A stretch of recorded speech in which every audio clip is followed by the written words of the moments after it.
오태훈의 라디오 매거진 위켄드.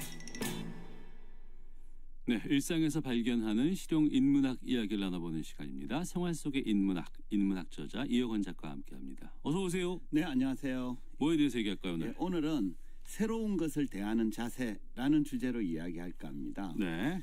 우리가 살아가는 세상은 기본적으로 끊임없이 변화하는 상태로 있습니다. 그러니까 항상 뭔가 새로운 게 등장하는 세상이죠. 그렇죠. 그렇죠. 우리가 매일 사용하고 있는 스마트폰도 매년 새로운 사양과 기능을 갖춘 신제품이 출시되고 있습니다. 네. 오래전에 그리스 철학자 헤라클레이토스가 우리는 같은 강물에 두 번 발을 담글 수 없다라는 말로 세상이 끊임없이 변화하고 있음을 강조한 바 이런 말 있습니다. 멋있는 거 잘하네 이런 거. 그죠? 네. 예. 제가 이런 게 잘 찾습니다.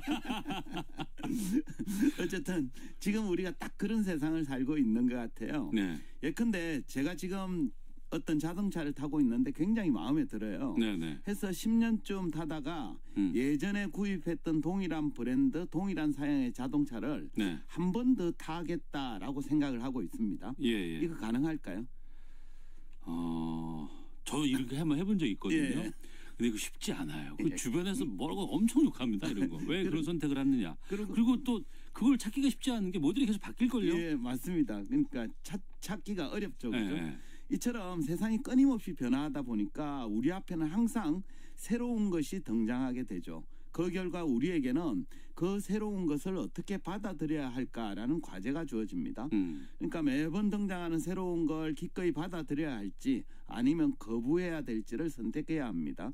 근데 대체로 오늘날 현대인들은 변화는 피하기보다는 기꺼이 수용해야 한다라고 생각하는 경우가 많은 것 같아요. 네. 또 실제로도 변화를 잘 예측해서 잘 대응한 사람이 변화를 거부한 사람보다는 성공하는 경우가 더 많은 것 같기도 하고요. 예. 예컨대 애플의 CEO이면서 혁신의 아이콘이라고 불렸던 스티브 잡스가 잡스 형님. 예. 이런 얘기를 했어요.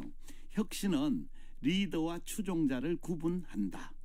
그러니까 끊임없이 새로운 걸 추구하여 혁신을 선도한 사람이나 기업은 리더 위치에 오르지만 그렇지 못한 사람은 누군가가 만들어 놓은 변화를 뒤늦게 추종하는 존재가 되고 만다라는 뜻입니다. 그러니까 변화를 먼저 받아들이는 것. 네. 그런 사람들이 훨씬 더 기회가 많아지겠죠. 예, 그렇죠. 그죠. 그 때문에 이제 요즘은 얼리 아답터라고 불리는 사람들이 등장하기 시작했죠. 얼리 아답터란 새로운 상품이 나오면 가장 먼저 구입해서 사용해 보는 성향을 네. 가진 소비자군을 뜻합니다. 한마디로 새로운 것에 대해 호기심을 갖고 그것들에 대해서 개방적인 자세를 가진 사람을 말하죠. 예. 이처럼 새로운 것을 긍정하고 호기심을 갖는 상태를 심리학에서는 네오필리아라고 부릅니다. 네오필리아. 예. 네오필리아란 새로운 것을 향한 열정과 사랑을 의미하는데요. 이때 새로운 물건만이 아니라 낯선 환경이나 새로운 도전 등을 과감히 받아들이려는 적극적인 마음 자세를 의미합니다. 이래서 네오필리아 성향을 가진 사람은 새롭고 낯선 대상을 보면 두려움을 느끼기보다는 호기심이 앞서면서 좀 적극적으로 다가가려 하죠. 네. 한마디로 새로움을 적극 추구하려는 성향을 가진 사람을 뜻합니다. 그러니까 앞서 소개한 얼리 아답터도 기본적으로는 네오필리아 성향이 강한 사람이라고 볼 수 있습니다. 근데 반대적인 사람들도 있잖아요. 네, 당연합니다. 네. 네오필리아와 반대되는 개념으로는 네오포비아라는 개념이 있습니다. 이게 단어 좀 들어본 것 같아요. 그죠? 네, 맞습니다. 포비아는 공포 이런 거죠. 그래서 네오포비아는 낯설고 새로운 걸 싫어하며 공포까지 느끼는 심리를 뜻합니다. 네네. 그러니까 네오포비아 성향을 가진 사람은 새로운 게 나와도 적극적으로 하려고 하지 않습니다. 좀 기존의 걸 쉽사리 버리지 못하죠. 예. 왜냐하면 새로운 건 아직 검증되지 않아서 두려움이 앞서기 때문입니다. 근데 이제 이 대목에서 한번 생각해 보시죠. 요즘같이 변화가 극심한 세상을 살아갈 때는 새로움을 추구하는 네오필리아 성향을 가진 사람이 유리할까요? 아니면 안전하게 기존의 것에 머무르는 네오포비아 성향을 가진 사람이 더 유리할까요? 이건 네오필리아가 유리하지 않을까요? 그렇죠. 네, 맞습니다. 대체로 오늘날에는 변화에 대응하여 새로운 것들을 적극 수용하는 네오필리아가 더 낫다라고 생각하는 사람이 많은 것 같습니다. 예. 중국 속담에 이런 얘기가 있어요. 바람이 불면 어떤 사람은 벽을 쌓고 예. 어떤 사람은 풍차를 세운다. 그죠? 그러니까 바람이 불면 어떤 사람은 벽을 세워서 그걸 거부하지만 예. 풍차를 세워서 풍차. 그 바람을 잘 활용하는 사람도 있다는 뜻이죠. 예.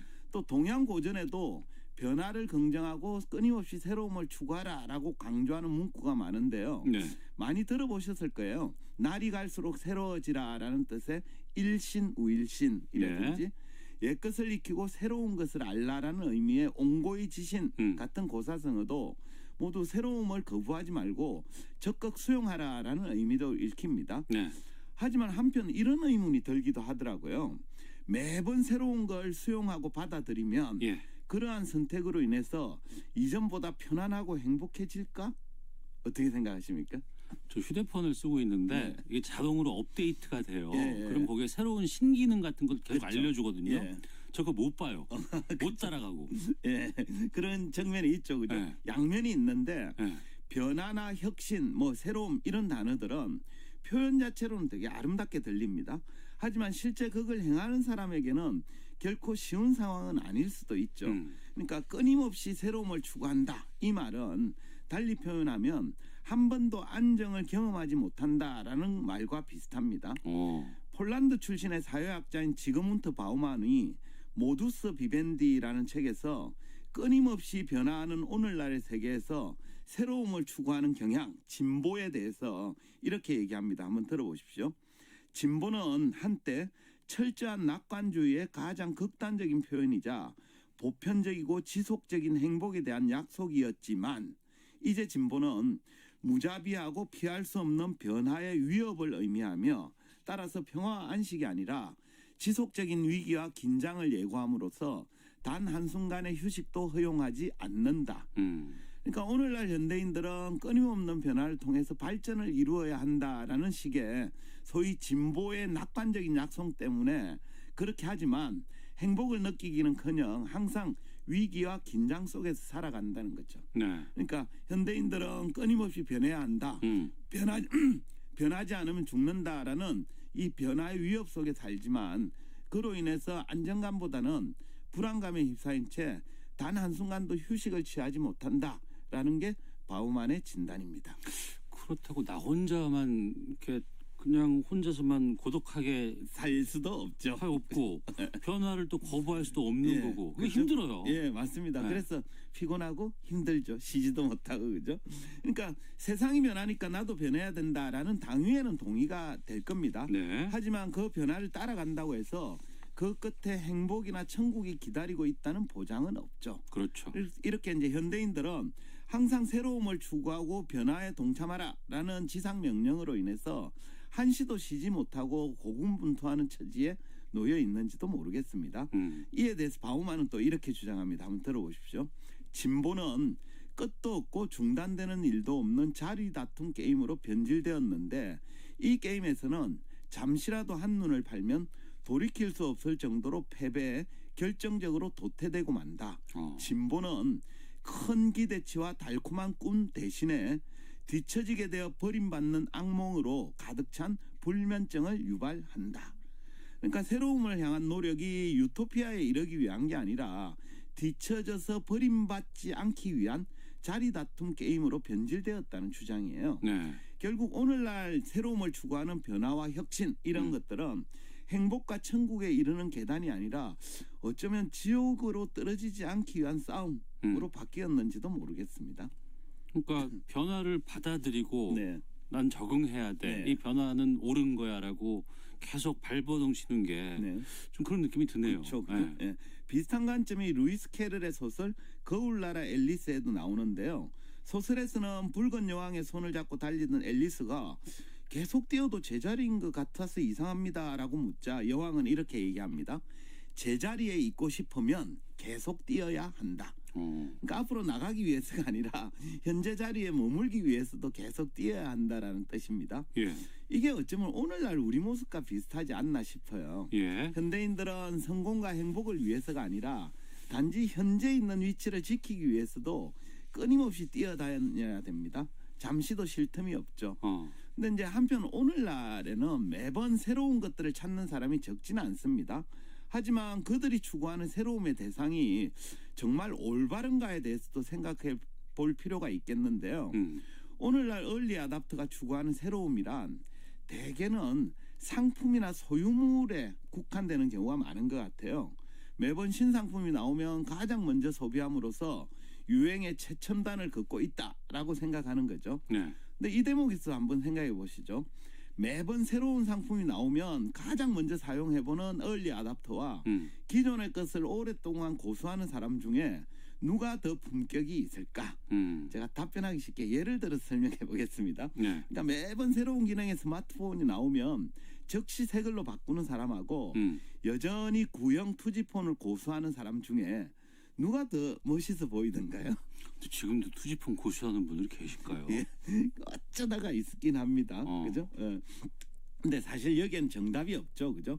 사람의 품격이나 멋짐을 드러내는 건 그가 가진 소유물이 아니라 존재 양식이기 때문입니다. 맞습니다. 예. 그 스마트폰 뭐가 중요한 그렇죠. 거예요? 예. 근데 모두에게 존경을 받는 사람이라면 이런 성인분들이 투지폰을 사용하고 있다면 그 사람을 유행에 뒤처졌다라고 평가하지 않습니다. 네. 반면에 아무리 최신형 스마트폰을 가졌더라도 기껏 한다는 게 뭐 게임이라든지 뭐 시간 낭비 컨텐츠만 소비하고 있다면 또 그 상태를 높게 평가하기는 어렵죠. 그죠? 맞습니다. 독일 철학자 에리 프롬이 소유냐 존재냐라는 책에서 사람의 가치는 그가 가진 소유물이 아니라 존재 양식에 따라 결정된다라고 주장했습니다. 그러니까 아무리 새로운 소유물을 많이 소유하고 있더라도 존재 양식에서 깊이가 없으면 가치가 없다라는 뜻으로 해석할 수 있습니다. 프랑스 철학자 앙리 베르그송도 창조적 진화에서 비슷한 주장을 했는데요. 그는 이렇게 얘기합니다. 존재한다는 것은 변화한다는 것이고 변화한다는 것은 성숙한다는 것이며 성숙한다는 것은 자신을 무한히 창조하는 것으로 이루어진다. 결국 우리가 변화하는 세상 속에서 새로움을 추구해야 됩니다. 네. 하지만 이때 우리가 추구해야 될 건 새로운 상품이나 소유물을 더 많이 가지는 게 아니죠. 자기의 존재를 더욱 새롭게 변화시켜 나가는 일, 이게 더 중요한 게 아닌가 싶습니다. 그래서 어제보다 더 성숙해지고 어제와 다른 나를 만드는 과정이 진정한 새로움이고 진화 아닌가 싶어요. 그래서 각자 나는 나의 존재 양식이 얼마나 새로워지고 있는지 이런 걸 좀 점검해보는 계기가 되었으면 합니다. 알겠습니다. 생활 속의 인문학 이혁원 작가였습니다. 고맙습니다. 네, 감사합니다.